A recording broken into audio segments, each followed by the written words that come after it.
Good morning student. Standard 12th English medium subject SPNCC part 2 chapter number 7 dissolution of the company। आज हमारा जो next question है वो है वॉलेंट्री वाइंडिंग अप, यानी कब स्वैच्छिक रूप से हम कंपनी को बंद कर देते हैं। The company and the creditor and contributories without going to the tribunal may decide to winding up of the company. Company के जो क्रेडिटर है, कंपनी के जो कंट्रीब्यूटरीज है, इन्वेस्टर्स हैं, वो कोर्ट ना जाके भी ये डिसाइड कर सकते हैं कि वो कंपनी को बंद करना चाहते हैं। In voluntary winding up company and its creditor, company and its member mutually decide to each other rights. यहाँ पे जो वॉलेंट्री वाइंडिंग अप में होता क्या है, तो कंपनी एंड कंपनी के जो क्रेडिटर्स होते हैं, कंपनी और उसके जो मेंबर्स होते हैं, वो नेचुरली ये डिसाइड कर लेते हैं मैच्योरिटी के साथ कि कंपनी को बंद करना सही रहेगा। मीनिंग की बात करते हैं, voluntary winding up means winding up at the instance of the members of a company without any interference of a court. Voluntary winding up होता क्या है, तो बिना कोर्ट के दखल अंदाजी के जब मेंबर और कंपनी मिलकर साथ में डिसाइड करे कि उनको कंपनी आगे कंटिन्यू नहीं रखना है, बंद करना है, तो उसको हम कहते हैं कि वॉलेंट्री वाइंडिंग अप हुआ है कंपनी का। नेक्स्ट है यहाँ पे grounds of a voluntary winding up and dissolution of a और लिक्विडेशन। लेकिन मैं आपको ये बताना चाहती हूँ कि ये क्वेश्चन है ना, सिलेबस में नहीं है, इसको गवर्नमेंट ने इस पॉइंट्स को निकाल दिया है यहाँ पे।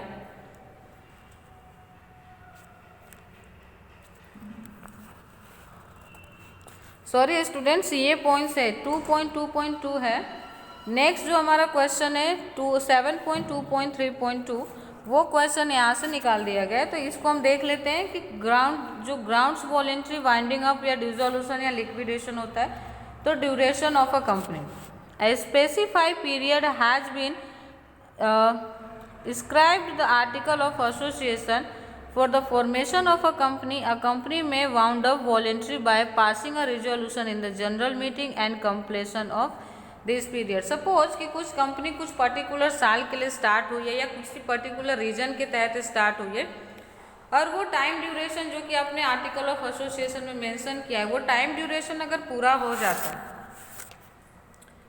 तो भी रिजोल्यूशन के साथ हम कंपनी के जो बंद करवाने की प्रोसीजर है उसमें जा सकते हैं। सेकेंड आता है occurrence. In the article of association some events has been specified on the occurrence of a such a event by passing an ordinary resolution in the general meeting and company में wound up. मैंने जैसे आपको पहले ही कहा कि कोई particular events, किसी पर्टिकुलर टास्क या वर्क के लिए कंपनी अगर स्टार्ट हुई है और वो काम पूरा हो जाता है, तो भी आप ऑर्डिनरी रिजोल्यूशन जनरल मीटिंग में पास करा के कंपनी को बंद करा सकते हैं। थर्ड आता है special resolution. A company can wound up by passing special resolution even if it is economically sound and capable to paying its डेब्ट। कंपनी की फाइनेंशियली इकोनॉमिकल कंडीशन भी बेहतर है, कंपनी के ऊपर किसी तरह का डेब्ट भी नहीं है, लेकिन तो भी कंपनी और उसके मेंबर ये चाहते हैं कि कंपनी को हमें आगे कंटिन्यू नहीं रखना है, तो उस सिचुएशन में आपको जनरल मीटिंग बुला के स्पेशल रिजोल्यूशन, जहाँ पे आपको 75% लोगों की वोट चाहिए कि आप कंपनी बंद करना चाहते हो और उसको वो अप्रूवल दे रहे हैं, तो आप कंपनी को बंद कर सकते हैं। नेक्स्ट टॉपिक हमारा आता है voluntary winding up dissolution by member. अभी तक हमने देखा कि क्रेडिटर्स की वजह से बंद हुआ था, अब यहाँ पे मेंबर्स की वजह से वाउंडिंग अप देखते हैं। मीनिंग क्या है, where a company is solvent, it is able to pay its debt in full, the voluntary winding up take place from the members. Voluntary winding up, for this purpose declaration of solvency shall be made by directors। Okay, जब members चाहते हैं कि company को हमें नहीं चलाना है, company को बंद करना है, कंपनी सॉल्वेंट है, कंपनी अपने डेब्ट को पूरा करने में भी कैपेबल है, फिर भी उसके मेंबर ये नहीं चाहते कि कंपनी आगे चले, तो उस सिचुएशन में हम क्या कर सकते हैं, डायरेक्टर के थ्रू सॉल्वेंसी डिक्लेरेशन के बाद आप कंपनी को वाउंड अप कर सकते हैं। इसमें आप देख रहे हैं नेक्स्ट है हमारा procedure of voluntary winding up by members. तो ये प्रोसीजर एग्जाम में नहीं आने वाला है, गवर्नमेंट ने इस पॉइंट्स को यहाँ से रिमूव कर दिया है, हटा दिया है, तो इसलिए इसको हम सिर्फ इसके पॉइंट्स देख लेते हैं एक बार। Declaration of solvency, resolution, announcement of resolution, appointment of liquidator,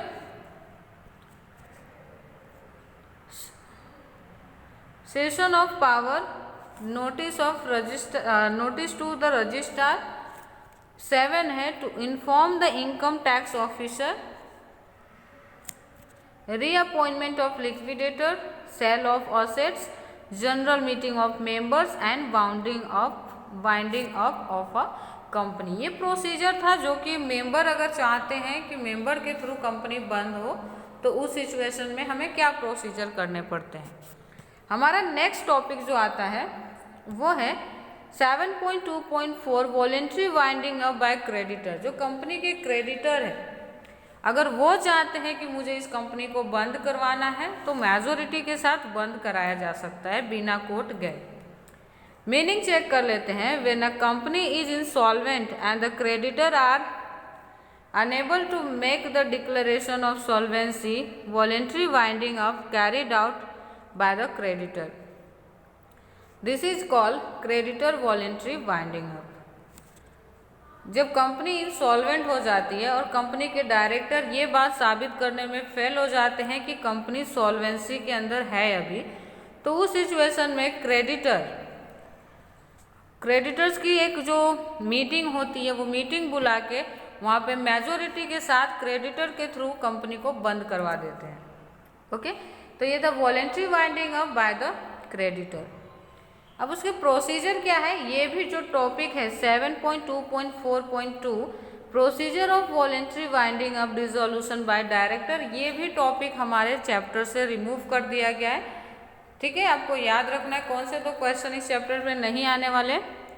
तो फर्स्ट है 7.2.3.2 और सेकेंड क्वेश्चन है 7.2.4.2। ये दो क्वेश्चन है जो दोनों प्रोसीजर है। एक प्रोसीजर किसका है, मेंबर का, और दूसरा है क्रेडिटर का। ये दोनों ही क्वेश्चन आपके एग्जाम में नहीं पूछे जाएंगे। ओके, फिर भी प्रोसीजर का एक बार खाली पॉइंट्स देख लेते हैं। Meeting of a member and creditor, appointment of chairman, resolution, notice of registrar, appointment of liquidator, remuneration of liquidator, committee of inspection,